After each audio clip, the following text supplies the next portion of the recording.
مولانا شیخ رفیق عثمانی صاحب کے بیانات سننے کے لیے مولانا صاحب کے آفیشیل یوٹیوب چینل کو سبسکرائب کریں۔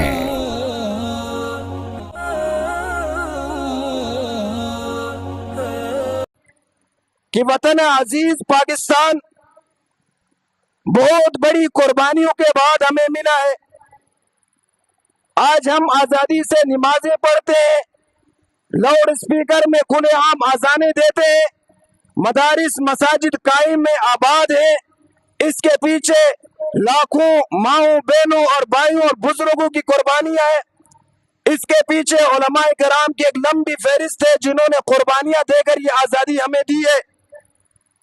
ہمیں ضرورت اس بات کی ہے کہ اس ملک کی، اس وطن کی قدر کریں اور اللہ کا شکر ادا کریں کہ اللہ آپ نے جو وطن ہمیں عطا کیا ہے، آپ نے جو ملک ہمیں عطا کیا ہے، اس میں ہم آزادی کے ساتھ آپ کی عبادت بھی کر سکتے ہیں اور اپنا کاروبار بھی کر سکتے ہیں۔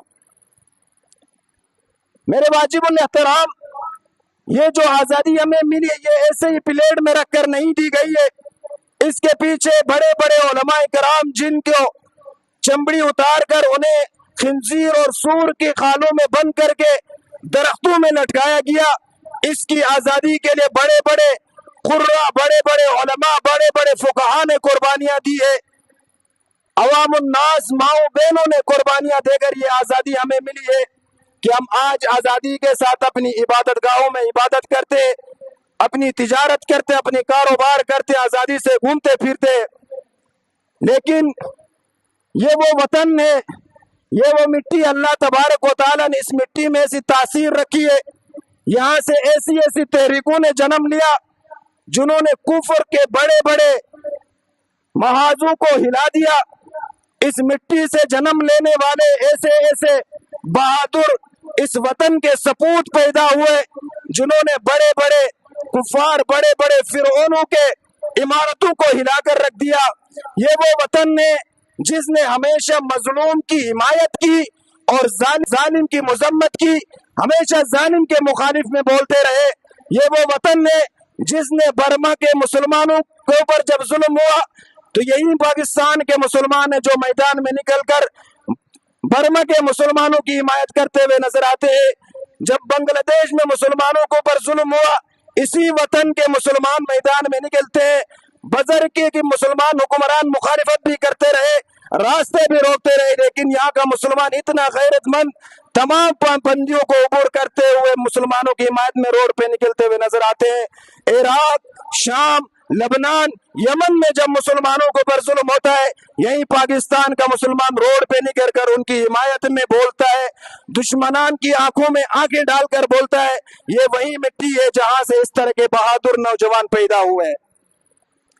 میرے واجب الاحترام، یہ کوئی عام مٹی نہیں ہے، اس مٹی کو کلمے کے نام پر آباد کیا گیا ہے، اس وطن کو کلمے کے نام پر آزاد کیا گیا ہے۔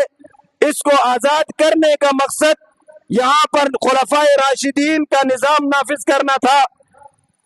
اگرچہ ہمارے گناہوں، ہمارے حکمرانوں کی کمزوریوں کی وجہ سے وہ نظام تو نافذ نہیں ہو سکا، لیکن یہ ملک کلمے کے نام پر بنا ہے۔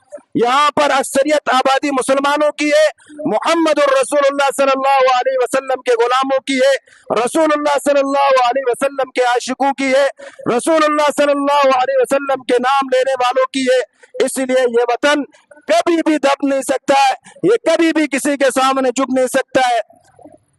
جب وقت آیا مسلمانوں کو اوپر غزہ میں ظلم ہو رہا تھا، غزہ کے اوپر بمباری ہو رہی تھی، اسرائیل جبری قبضے کرنے کی کوشش کر رہا تھا، ہر طرف سے ڈرون حملے ہو رہے تھے، اس وقت یہ واحد ملک ہے جس نے غزہ کی حمایت میں بولا اور اسرائیل کو کھلے عام جہاد کا فتویٰ دے کر کہا کہ اسرائیل کے خلاف جہاد کرنا تمام مسلم حکمرانوں کے اوپر فرض ہو چکا ہے۔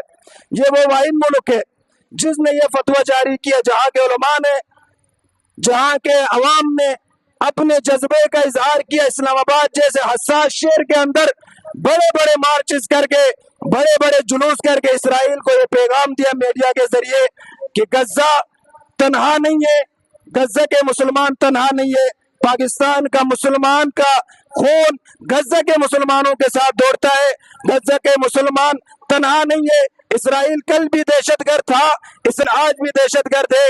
میڈیا کے ذریعے یہ پاکستان کے مسلمان ہیں جنہوں نے، یہ پاکستان کے علماء ہیں جنہوں نے اسرائیل کو پیغام دیا۔ اب یہود و نصارہ کو مسلمانوں کا یہ متحد ہونا، پاکستان کے اندر اگرچہ سیاسی اختلاف ہیں، مذہبی اختلاف ہیں ہزاروں، لیکن جب وطن کی بات آتی ہے، مسلمانوں کی بات آتی ہے، تو اللہ تعالیٰ کا لاکھ لاکھ شکر ہے کہ یہ متحد ہو جاتے ہیں اور ایک زبان ہو کر ان اللہ یحب الذین یقاتلون فی سبیلہ صفا کانہم بنیان مرصوص کا مصداق بن کر سامنے کھڑے ہو جاتے ہیں۔